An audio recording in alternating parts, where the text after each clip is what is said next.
మరి వాక్యం లైవ్ ద్వారా మరి ప్రత్యక్షంగా మీకు తెలియజేస్తున్న వాక్య భావంకు వెళ్ళే ముందు క్లుప్తంగా ప్రార్థన చేస్తాను. ప్రార్థన. జీవం కలిగిన తండ్రి నీకు స్తోత్రం. ఇదిగో ప్రభువా, ఈ దీనుండి మీ శిలచటకు మనం చేసుకోండి నాయన. మీ వాక్యం మాకు అర్థం అయ్యే రీతిగా మీరు మాట్లాడమని ప్రార్థిస్తున్నాం. ఈ మాటలు తమ హృదయంలో భద్రం చేసుకుని నీ రాజ్యానికి వారసులవుట కృప చూపమని, ఈ అల్పునైన నన్ను మరుగు చేసుకుని మహిమ పొందమని యేసు నామములో ప్రార్థిస్తున్నాము తండ్రి. ఈరోజు మీ అందరికీ తెలుసు, మనందరికీ తెలుసు, ఇవాళ ఏం పండుగ? ఇది క్రిస్మస్ పండుగ. క్రిస్మస్ అంటే ఏంటి? క్రీస్తును ఆరాధించుట. ఎట్లా ఆరాధించాలి? ఆత్మతో సత్యంతో దేవుని. మరి మీరు ఎట్లా ఆరాధిస్తుందో మీరు ఇప్పుడు పరిశీలించుకోవాలి. దయచేసి దేవుణ్ణి ఎలా ఆరాధించాలంటే మంచిగా తినొచ్చి కొత్త బట్టలు వేసుకొని ఏదో మనం కేకులు కట్ చేసి క్యాండిల్స్ వెలిగించి బెలూన్స్ కట్టుకొని ఆర్కెస్ట్రా పెట్టుకొని సౌండ్ పెట్టుకొని ఎగరడం కాదు. లూకాసు వార్తలో నేను షార్ట్ గా చెప్పుకుంటే వెళ్ళిపోతే అందరికి వాక్యం తెలుసు కాబట్టి, జ్ఞానులు ఎలా ఆరాధించిండు? వాళ్ళు యూదుల రాజు ఎక్కడ పుట్టిండని ఫస్ట్ వెతికిండు. మీరు గుడికొచ్చినప్పుడు దేవుని వెతకాలి. దేవా, మీరు మీ వస్తువు పోయినప్పుడు ఎంత జాగ్రత్తగా వెతుకుతారు? దేవుని మీరు కనుగొనాలి అంటే వెతకాలి. అయితే దేవుణ్ణి కనుగొనడానికి వెతుకుతున్నా అసలు నువ్వు వెతకాలంటే దేవుని వాక్యం వినాలి. అసలు వింటున్నా మాట్లాడుతున్నా? వింటున్నా గ్రహిస్తలేరా? గ్రహించకపోతే గ్రహించండి. ఈ క్రిస్మస్ రోజు దేవుని వెతకండి. అసలు ఒక టైటిల్ చెప్తా మీకు ఫస్ట్ చెప్పి నేను వాక్యంలోకి వెళ్తా. క్రిస్మస్ అంటే ఇచ్చుట. తెలుసా? క్రిస్మస్ అంటే ఏంటి? ఇచ్చుట. మీరు ఏమిచ్చిండు దేవునికి? కనీసం నీ హృదయాన్ని ఇన్ని రోజులు నీ యవన కాలం అంతా పాపేచ్ఛలతోటి లోకేచ్ఛలతోటి జీవించవచ్చు. కానీ ఈ నా లైవ్ వింటున్న బిడ్డలారా, సంగమా, దేవునికి నీ హృదయం ఇచ్చే. క్రిస్మస్ అంటేనే ఇచ్చుట. అయితే ఈ హృదయంలో నీ హృదయం దేవునికి ఇస్తే జీవితంలో చాలా పీస్ఫుల్గా ఉంటుంది. తుఫాన్ రాని, అలలు రాని, శోధన రాని, శ్రమలు రాని, ఎన్ని సమస్యలైనా రాని. ఎందుకు తెలుసా? గొర్రెలకు ఏమని చెప్పిండు దేవదూత? ఇదిగో ప్రజలందరికి కలగబోయే మహా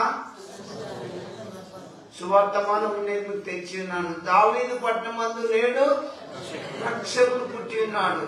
ఆ రక్షకుని నీ హృదయంలో పుట్టితే, నీ హృదయంలో యేసయ్య ఉంటే నీకు రక్షణ ఉంటుంది కదా. ఎవరికి చేసినా నీకు అంటారు.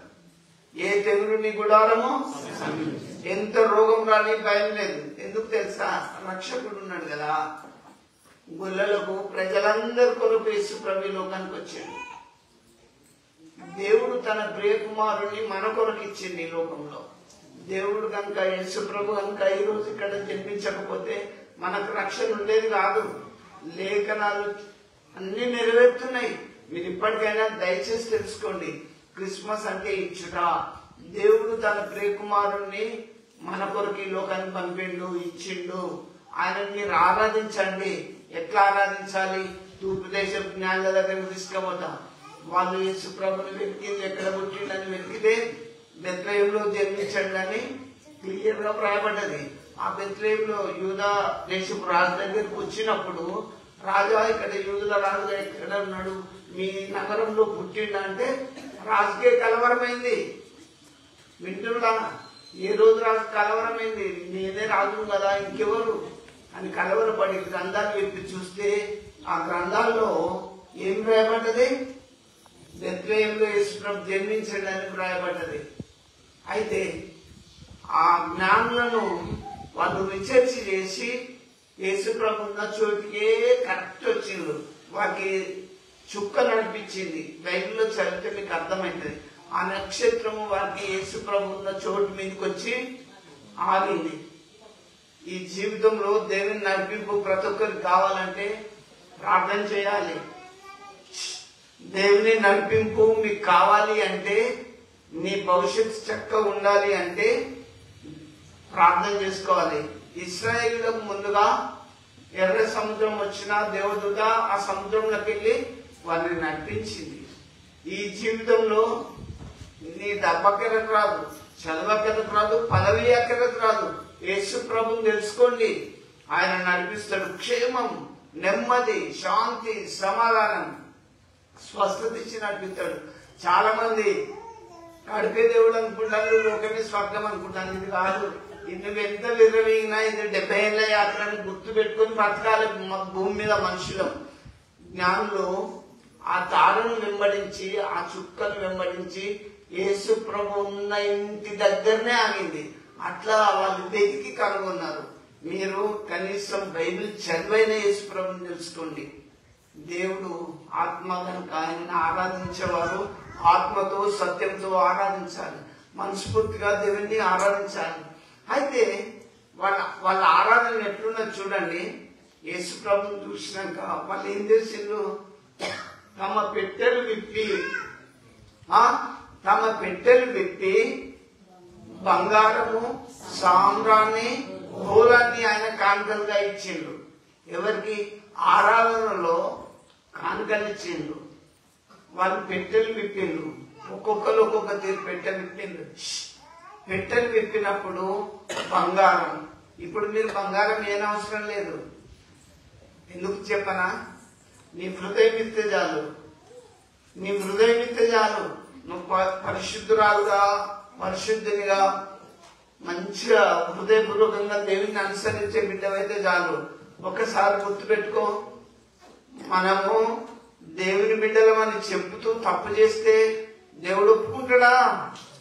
దేవుని బిడ్డలమని ఆ చర్చిలోకి వచ్చి పాటలు పాడి లోకానుసారంగా ప్రవర్తిస్తే జనులు కూడా వచ్చి అంటారు. మనము క్రైస్తవ జీవితం ఎట్లుండాలి తెలుసా? నుప్పు రవ్వలాగా ఉండాలి, ఉప్పులాగా ఉండాలి, టేస్ట్ ఉండాలి. అయితే ఈ జ్ఞానులు యేసుప్రభు దగ్గరకు వచ్చి తమ పెట్టెలు విప్పి బంగారం ఇచ్చారు. బంగారం దేని గుర్తు అని చెప్పినా? దైవత్వానికి గుర్తు. ఈ బంగారము యేసుప్రభుకి ఇచ్చేటప్పుడు అబ్బోయిన గొప్ప దేవుడని ఆ బంగారమును ఆయనకు సమర్పించిండు. బంగారము దైవత్వానికి గుర్తుగా ఇచ్చిన. బంగారం తర్వాత ఏమిచ్చిండు? సామ్రాణి. ఎందుకు? యాజకత్వానికి గుర్తు. ఇట్లా పొగేస్తారు కదా, ఈయన ఒక యాజకుడు. మీకు ఒకటి చెప్తా, యేసుప్రభు ఏ డిగ్రీలు చేయలే, బాగా చదవలే, కానీ ఆయన కింగ్ ఆఫ్ కింగ్స్. ఆయన రాజులకు రాజు. రాజు పిలాతు రాజు ఏమంటాడు తెలుసా? సిల్వకేసే ముందు నువ్వు యూదుల రాజు అంటే నువ్వు అన్నట్టే అంటాడు. భయపడ్డా? రాజులకు రాజు. ఇప్పుడు రాజులైనా, దేశాధిపతులైనా, ప్రపంచాన్ని పరిపాలించే గొప్పవారైనా యేసుప్రభు ఎదుట సాగిలపడి మొక్కాల్సిందే. నువ్వు ఇంకా యేసుప్రభుని నమ్మలేదనుకో, సత్యం రోజు నువ్వు ఖచ్చితంగా నరకం పోతావు. నేను అనుభవించి చెప్తున్నా. నేను తెలుసుకున్న విషయాన్ని, సత్యాన్ని మీకు తెలియజేస్తున్నా. మన ప్రభువు కింగ్ ఆఫ్ కింగ్స్. వింటున్నా? ఆ బంగారము ఎందుకొరకు ఇచ్చిండ్రు? ఈయన దేవుని కుమారుడు అని ఇచ్చిండ్రు. ఎట్లా దేవుని కుమారుడు అయింది చెప్పనా? చచ్చిపోయి తిరిగి లేచిండు. సమాజంలో ఎవరు లేచిండ్రు? ఎవరు లేచిండ్రు చచ్చిపోయి? ఏ మానవుడైనా మట్టికి మట్టిగా మారిపోయిండ్రు. కానీ యేసుప్రభును ఈ మూర్ఖులు, దేవుని నమ్మని ప్రజలు సిల్వ కొట్టి మళ్ళీ సమాధి చేస్తే 3 రోజులకు లేచిందని లేఖనాలు చెప్తున్నాయి. అంతేకాదు ఆయన దేవుడు అని ఎట్లా గుర్తంటే, నేను మీకు తెలియజేస్తున్నా, దయచేసి ఆయన పేరు చెప్తే ఇప్పుడు దయ్యాలు కదా దొరుకుతాయి. ఇప్పుడు కూడా రోగాలు వదిలిపోతాయి, తొలగిపోతాయి, స్వస్థత కలుగుతుంది. యేసు ప్రభు రియల్ గాడ్ కాబట్టి ప్రపంచం అంతా ఆయన తెలుసుకొని నమ్ముకుంటాను. తెలుసా? ఇంకా మీరు మూర్ఖ జనాంగం లాగా దేవుని తెలుసుకొని ప్రజల్లాగా ఉండకండి. మీరు కన్నులు తెరిచి దేవుని వాక్యాన్ని తెరిచి వెతికి చదివి జ్ఞానంలాగా ప్రభుకు పెట్టెలు తెచ్చినట్టు నీ హృదయాన్ని తెచ్చి సమర్పించండి. ఇంకా సామ్రాన్ అంటే ఈయన యాజకుడు. యేసుప్రభు మాటలు బోధన ఎట్లున్నాయి తెలుసా? ఎవరికన్నా భయపడ్డా యేసుప్రభు బోధించేటప్పుడు? నేను ఒకవేళ ఇక్కడ మీ ముందు మిమ్మల్ని మెచ్చుకోవడానికి కాదు, యేసుప్రభు ఆయన బోధించినప్పుడు ఆయన బోధన ఎట్లున్నాయి తెలుసా? సర్ప సంతానమా, రాబో ఉగ్రతని మీరు ఎలా తప్పించుకుంటారో అని యోహాను కూడా ముక్కుసూటిగా బోధించాడు. అవునా? యేసుప్రభు కూడా అదే పదం 24 మత్తయి సువార్తలో చాలా సార్లు వాడాడు. మూర్ఖులైన శాస్త్రులారా, పరిసయ్యులారా, మీరు పుదీనాను ఇవి అన్ని దశమ భాగాలు తెచ్చిస్తారు కానీ దేవుని వాక్యాన్ని నిరర్ధకం చేస్తుండ్రు, అనుసరిస్తలేరు అని చెప్పి మనకు క్లియర్ గా మరి వాక్యము ద్వారా తెలిసిపోతుంది. కాబట్టి నేను ప్రభు వాక్యాన్ని బట్టి చెప్తున్నా. అదొకసారి దేవుని బిడ్డలారా, నేను వ్యక్తం చేస్తున్నా. క్రిస్మస్ అంటే ఇచ్చుట, బంగారం జ్ఞానం ఇచ్చారు. ఈ రోజు ఈ సంఘము నా లైవ్ వింటున్న బిడ్డలు ఏమిస్తారు? హృదయాన్ని ఇవ్వండి. మరి ఆయన యాజకుడు, ఆయన బోధలు అన్ని మరి యాజకుల్లాగానే ఉండాలి. ఇప్పుడు ఈయన ఒక ప్రవక్తలా ఉన్నాడు.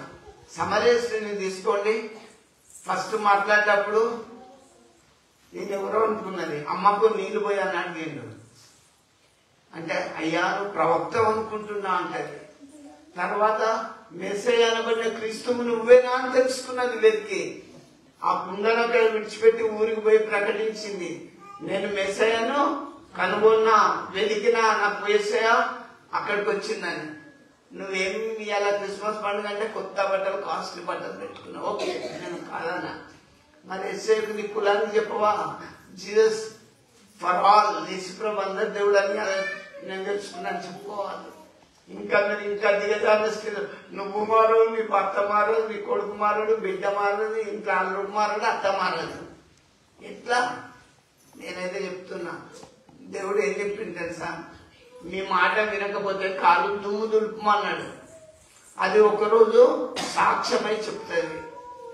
ఈ క్రిస్మస్ రోజు నీ హృదయాన్ని విప్పు, జ్ఞానుల వలె ప్రభుని వెతుకు, ప్రభుని తెలుసుకో. క్రిస్మస్ అంటే ఇచ్చుట, అర్థమైంది కదా? ఇప్పుడు జ్ఞానులు ఏమేమి ఇచ్చిండు? బంగారం, సాంబ్రాణి, బోలం మరణానికి గుర్తు. బాగా తెలుసుకున్నారు ఈ సంఘం. బోలము మరణానికి గుర్తు. మనం చనిపోయినప్పుడు ఏం చేస్తాం? శవానికి కొత్త బట్టలు తెస్తాం, అవి సెంట్లు పూస్తాం. కానీ ప్రభువు మరణానికి గుర్తుగా ఉండే ఆయన పుట్టినరోజు బోలాన్ని కూడా సమర్పించిండు. బంగారం, సాంబ్రాన్ని, బోలం జ్ఞానం తెచ్చిచ్చిండు. ఈ మూడుటికి నిదర్శనం.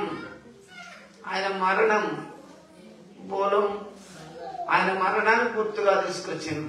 ఈయన అసాధ్యుడు, ఏదైనా మరణాన్ని జయించేసే దేవుడు అని అలనాడే జ్ఞానం తెలుసుకున్నాడు. దేవుని బిడ్డలారా, మీరు గమనించండి. మరి గొల్లలు వాళ్ళు ఏం చేసిండ్రు? గొల్లలకు దేవదూత వచ్చి చెప్పింది. బెత్లెహేము దగ్గర వెళ్ళిండు, యోసేపు మధ్యలో చూసిండు. వాళ్ళు కన్న వాటిని, విన్న వాటిని గొల్లలు ఏం చేసిండ్రు? ప్రచురం చేసిండు. నువ్వు మీ ఇంట్లో ఎవరికి చెప్పవు, నువ్వు ఇది ఇంటే గంటే. ఈ క్రిస్మస్ రోజు ఇక్కడి నుంచి అయినా బిడ్డ మారు, చెల్లి మారు, తమ్ముడు మారు అని దయచేసి ఈ క్రిస్మస్ రోజు మీ హృదయాలను మార్చుకొని మీ కుటుంబాన్ని మార్చండి, ప్రభు యొద్దకు నడిపించండి. దేవదూతలు మరి పరలోకం నుంచి వచ్చి పాటలు పాడేది. మీరు గుళ్ళె పాటలు పాడితే నిద్రే వస్తుంది, ఆరోగ్యం. చూడండి, నేను మీకు ఒకటి జ్ఞాపకం చేస్తున్నా దేవుని బిడ్డలారా. దేవదూతలు సర్వోన్నతమైన స్థలంలో దేవునికి మహిమయు, ఆయనకి ఇష్టమైన మనుషులకు భూమి మీద సమాధానం కలుగుగా. కానీ దేవునికి స్తోత్రం చేసిండు. మీరు గుడికి వచ్చేది దేవునికి స్తోత్రం చేయాలి. వింటున్నా? దయచేసి నిద్రమత్తుతో ఉండదు. అయితే ఇక్కడ ఇప్పుడు మనం ఏమిద్దాం? జ్ఞానులు బంగారం, సాంబ్రాన్ని తెచ్చిండ్రు, దూతలు పాటలు పాడిండ్రు, గొల్లలు ప్రసరించిండ్రు. మనం ఏంటిది? నేను ఒకటి చెప్పనా? దేవుని ప్రేమించిన బిడ్డలు, అమ్మా ఇది లాస్ట్ పాయింట్కి వచ్చింది, ఇక ముగిస్తా. ఇలా క్రిస్మస్ అంటే ఇచ్చుట అని చెప్పిన కదా, మరి మనమేమిద్దాము దేవునికి? ఒకసారి మత్తయి సువార్త తీసుకొని బయలుస్తున్న వారు, మత్తయి సువార్త 25వ అధ్యాయం 31వ వచనం నుంచి చదవక గట్టిగా. 25వ అధ్యాయం 31 నుంచి. తన మహిమతో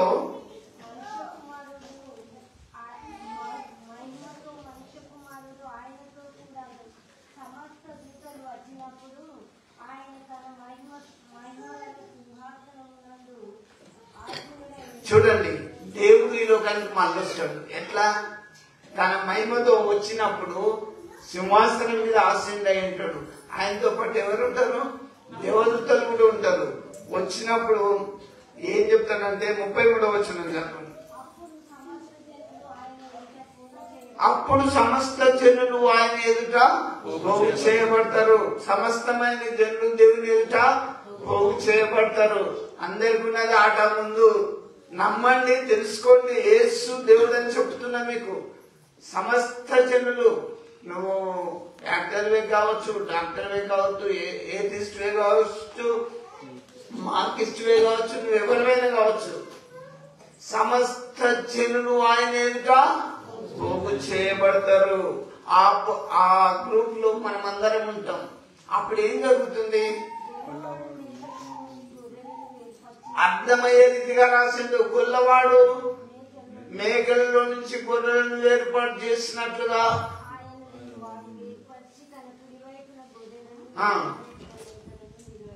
చూడండి, 2 గ్రూప్ చేస్తాడు. మేకలను ఒక గుంపు, గొర్రెలను ఒక గుంపు. అర్థమయ్యే రీతిగా దేవుడు చెప్పిండు. మీరు నమ్మండి, విమర్శించకు.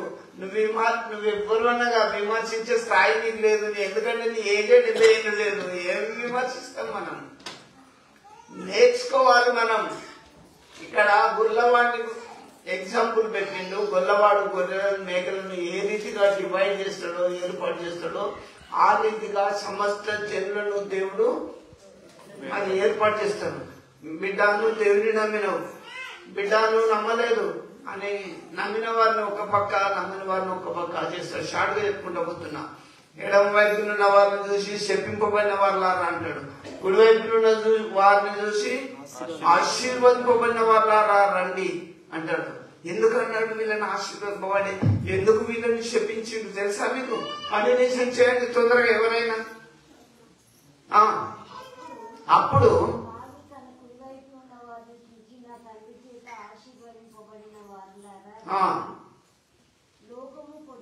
పుట్టినది మొదలుకొని మీ కొరకు సిద్ధపరిచిన రాజ్యమును స్వతంత్రించుకో. చూడండి, లోకము పుట్టినది మొదలుకొని మన కొరకు దేవుడు ఒక రాజ్యం ఏర్పాటు చేసిండు.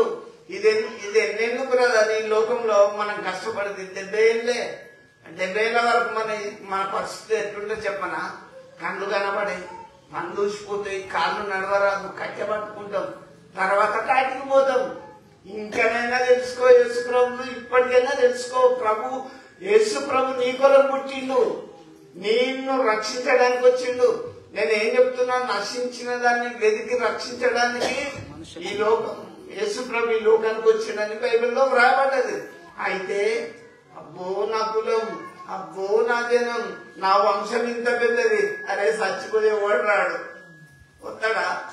నీ చచ్చిపోయిన కుక్క శివులు ఎంతనో మనది అంతే అని తెలుసుకో. ఫస్ట్ ఆత్మ దయచేసిన దేవుని దగ్గరికి పోతుంది. నా కులం, నా జనం, నా వంశం ఇవి ఉండేవి. దేవుడికి లెక్క పెట్టలే. వీడికి వచ్చినాక మనం పెట్టుకుంటున్నాం. మనం పెట్టుకునే కదా. వాళ్ళు జ్ఞానులైతే హార్ట్ఫుల్ గా దేవుడిని ఆరాధించారు. వాళ్ళు సాష్టాంగ పడి పెట్టెలు విప్పి ఆరాధించారు. గుడికొస్తే కనీసం ఇట్లా 2 చేతులు పెట్టి మొక్కి ప్రార్థన చేసుకునే భాగ్యం చాలా మందికి లేదు. గొడవలు పెట్టుకోమంటే తొందరగా పెట్టుకుంటారు. మార్పు లేదు మీకు. నేను మీకు చెప్తున్నా, మారాలి మనసు. ఇక్కడ చూడండి, దేవుని యొక్క తీర్పు ఉన్నదని క్లియర్ గా బయట చెప్తుంది. అందుకు గొల్లవారిని ఎగ్జాంపుల్ పెట్టిండు. గొర్రెలు మేకలను డివైడ్ అయిపోతావు. ఏ గుంపులు ఉంటావు? నమ్మిన గుంప, నమ్మని గుంప. కుడి వైపున ఉన్న వారిని ఆశీర్వదించి ఏమంటాడు? చదువుసారండి. నేను ఆకలి కొట్టింది, మీరు నాకు ఆహారం ఇస్తుంది. దప్పి కొట్టింది, నాకు దాహం ఇస్తుంది. పరదేశిన ఇంటిని చేర్చుకుంటుంది. నేను దిగంబర్న ఇంటిని నాకు బట్టలు ఇస్తుంది. చూడండి, నేను చెప్పడం కాదు, నేను రోగిన ఇంటిని నన్ను చూడవచ్చుతుంది. మనమైతే ఒక రోగి పేషెంట్ మన దగ్గర ఉంటే ఇట్లా దూరంగా ఉంటాం, మనకేడ అంటుతుందో అని. ఒక్కటి నువ్వు ఇవాళ సేఫ్ ఉండొచ్చు ఈరోజు, కానీ ఒకరోజు ఖచ్చితంగా రోగి అయిపోవాల్సి వస్తుంది. ఇవాళ ఉన్న బలం రేపు ఉండదు, ఇవాళ ఉన్న జ్ఞానం రేపు ఉండదు. రోజు రోజు మనం ఎక్కడికి పరిగెత్తుతున్నాం తెలుసా మీ అందరికి? మరణానికి సమీపంగా వెళ్తున్నాం. ఈ 2024 ఈ క్రిస్మస్ లో దేవుని తెలుసుకో, మనకు మరణం ఉన్నదని మర్చిపోకు. ఆశీర్వాదింపబడిన గుంపులో నువ్వు వెళ్ళాలి. ఇలా పోవాలంటే కొన్ని మనం ఇక్కడ ఫుల్ఫిల్ చేయాలి, కొన్ని నెరవేర్చాలి.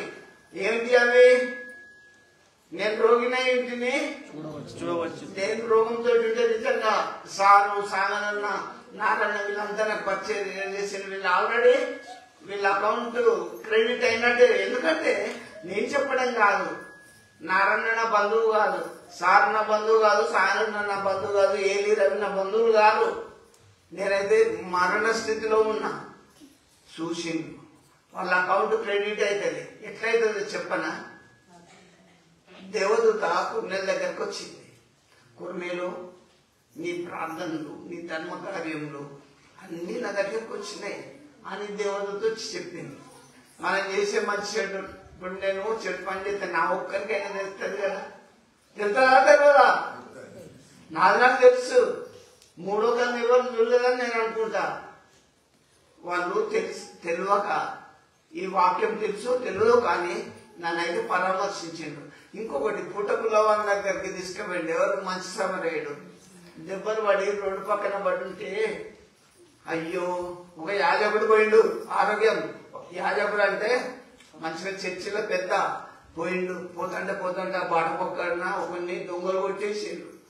కొట్టేస్తే యాజకుడు ఇట్లా చూసిండు, అబ్బో నన్ను ఎవరైనా పట్టుకపోతారు, నాకు భయమైతే నన్ను ఎవరైనా కొడతారని పక్కనే దెబ్బ వెళ్ళిపోతారు. తర్వాత ఒక లేవీడు వచ్చిండు. లేవీడు అంటే మామూలు సంఘస్థుడు అనుకోండి. ఆ సంఘస్థుడు కూడా రక్తం తీసే వరకు వాడు అన్నదే రక్తంలో కొట్టుమిట్టాడుతాడు, సాయం చేస్తాడు. సంఘానికి పోతాడు, సాయం చేయలే. నన్ను ఎవడన్నా కొట్టడాలి, ఎక్కడ దొంగలు కొట్టి పడేసి నన్ను వీడు దెబ్బ వెళ్ళిపోతాడు. మళ్ళీ ఒక సమరేయుడు వస్తాడు. సమరేయుడు అంటే తక్కువ జాతి వాడని మీకు అర్థం చెప్తున్నా. వాడు పోయిండు. ఆ రక్తంలో బొర్రెవాడిని చూసి, అయ్యో ఇతడు ఎవరో దొంగలు కొట్టినట్టున్నారని తీసి మన రక్తాన్ని తూడ్చి, ఇప్పుడు ఆటోలు మోటార్లు స్కూటర్లు ఉన్నాయి కానీ ఆ రోజులలో గాడ్ల మీద గుర్సులో పెట్టుకొని ఊర్లో పూటకుల వాళ్ళ ఇంటికంటే డాక్టర్ ఆర్ఎంపీ దగ్గరకు తీసుకుపోయి కట్లు కట్టించి వాళ్ళని బాగు చేసి పరామర్శించారు. ఈ ముగ్గురు ఎవరు మంచి వాళ్ళు యేసుప్రభు అడిగిండ్రు. యాజకుడా, లేవీయుడా, సమరయుడా? బాధలో ఆసుకున్నాడే కదా మంచి సమరయుడు. నా ఖమ్మం కలెక్టర్ గారు కూడా ఫ్యామిలీతో వచ్చి నన్ను పరామర్శించింది. కేఎం జన్ సార్ కూడా పెద్ద పెద్దలు వచ్చింది. ఎందుకంటే నేను రియల్ గా నాకు నానే వాళ్ళు లేరు, నా ఏసే తప్ప. ఇప్పుడు చెప్తున్నానని మీకు, ఏ పాలనలు పక్కోళ్ళు ఎవ్వరు రాలేదు. నేను మీకు ఎందుకు చెప్తున్నానంటే, మీరు ఆశీర్వదింపబడిన గుంపుకు రావాలని చెప్తున్నా. బాధలో ఉన్న వాళ్ళని పరామర్శించాలి. పక్కనున్న వాళ్ళు అరే రోగంతో ఉండడాన్ని ఈసరించుకోకండి. రోగంతో మనకు కూడా స్టేజ్ పోతే మనం మర్చిపోకండి. ఇప్పుడు యేసుప్రభు ఇంకేం చెప్పిండు? ఆకలి కొట్టింది, నాకు ఆహారం ఇస్తుంది. ఎప్పుడన్నా ఆకలి ఉన్న నాకు ఆహారం పెట్టిందా? పిరికెడ్ వేసిందా? ఒకసారి ఆలోచించుకోండి మీరే. మీకు ఆ పరలోక రాజ్యం అంటే కావాలంటే వస్తుందా? సమస్త జనులు ఆయన ఎదుట పోగు చేయబడి లెక్క చూస్తారు. బిడ్డ, నేను ఆకలి కొట్టింది, నాకు ఆహారం ఇస్తుంది, దప్పికొట్టింది, నీళ్ళు ఇస్తుంది, దిగంబర్న ఇంటిని నాకు బట్టలు ఇస్తుంది అని దేవుడు చెప్తాడు. ఒక దిగంబర్కి ఎప్పుడైనా బట్టలు ఇచ్చినవా? చూడండి, ఒకసారి ఆలోచించుకో. నేను మీకు చెప్తున్నా, దేవుని నామాన్ని బట్టి మీకు చేసింది ప్రతిఫలం మీకు మీ పిల్లలకు దీవెనకరంగా ఆశీర్వాదకరంగా ఉంటుంది.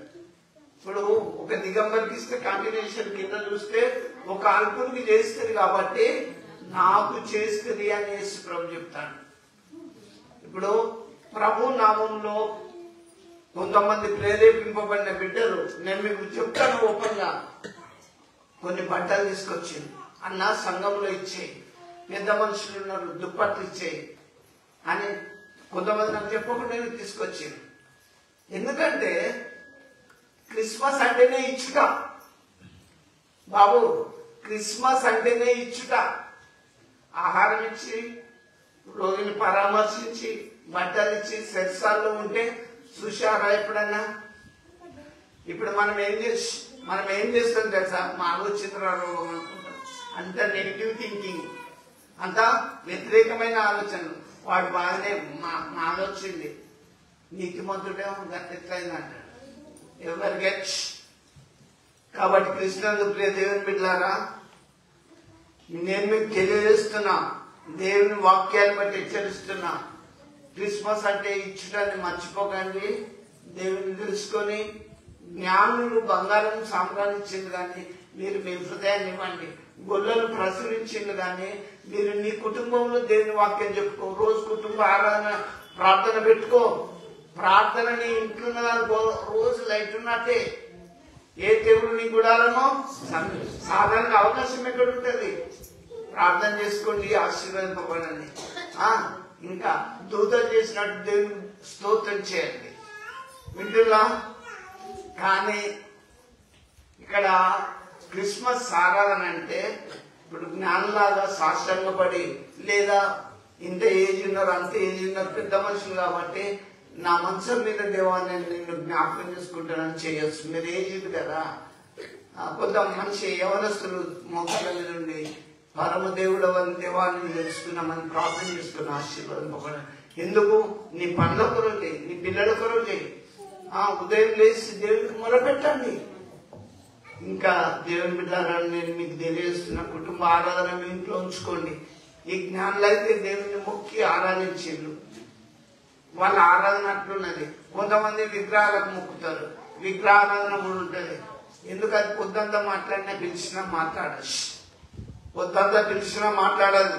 కాబట్టి క్రీస్తునందు దేవుని బిడ్డలారని మీకు తెలియజేస్తున్నా, సాతాను ఒకరిలో దూరుతుంది. ఇప్పుడు ప్రత్యేకంగా నేను చెప్తున్నా, ఆ సాతాను కుటుంబాన్ని నాశనం చేస్తుంది. నా నోట్లోకి వెళ్ళి వచ్చిన మాటను బట్టి చెప్తున్నా మీకు.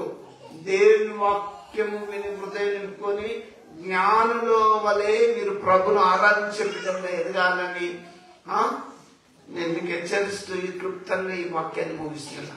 దేవుడి చిన్న వాక్య భాగంలో మీ వెనుకడిలో దేవుడు ఆశీర్వదించును కాక. ప్రార్థించుకున్నాను. జీవం గల మా తండ్రి మీకు స్తోత్రం. దేవా, క్రిస్మస్ అంటే ఇచ్చడానికి మేము నేర్చుకున్నాం తండ్రి. మాకు కలిగింది మీకు ఇచ్చి మీ రాజ్యంలో తండ్రి మరి మేము ప్రవేశించినట్లు మాకు ద్వారాలు తెరమని ప్రార్థిస్తున్నాం. కూడి వచ్చిన బిడ్డలందరినీ దీవించండి, ఆశ్రయించండి. ఈ క్రిస్మస్ దీవెనలందరికీ దయచేయండి తండ్రి. ప్రత్యేకంగా ఈ ఇంకా జరగాల్సిన కార్యక్రమాన్ని మీకు మహిమకరంగా దీవెనకరంగా జరిపించి మహిమ పొందమని, మళ్ళీ వచ్చే క్రిస్మస్ వరకు ఈ కూడి వచ్చిన బిడ్డలందరూ ఆశపడించి వృద్ధాప్యంలో ఉంటున్నామని జ్ఞాపకం చేసుకో. దీవించండి, స్వస్థపరచండి. మరో క్రిస్మస్ వరకు ఆ బిడ్డలు నడిపించమని ప్రార్థిస్తున్నాం. ఇదిగో ప్రభువా, మా మధ్యలో ఎంతో మంది బిడ్డలు మరి లేక నీ సన్నిధికి వచ్చారు. ఇదిగో ప్రభువా, దయచేసి ఆ కుటుంబాలకు కావాల్సిన ఆదరణ దయచేయమని, కూడి వచ్చిన బిడ్డలను వారి ప్రయాణం అంతట్లో మీ సన్నిధి నుంచి నడిపించమని యేసు నామములో ప్రార్థిస్తున్నాము తండ్రి. ఆమేన్.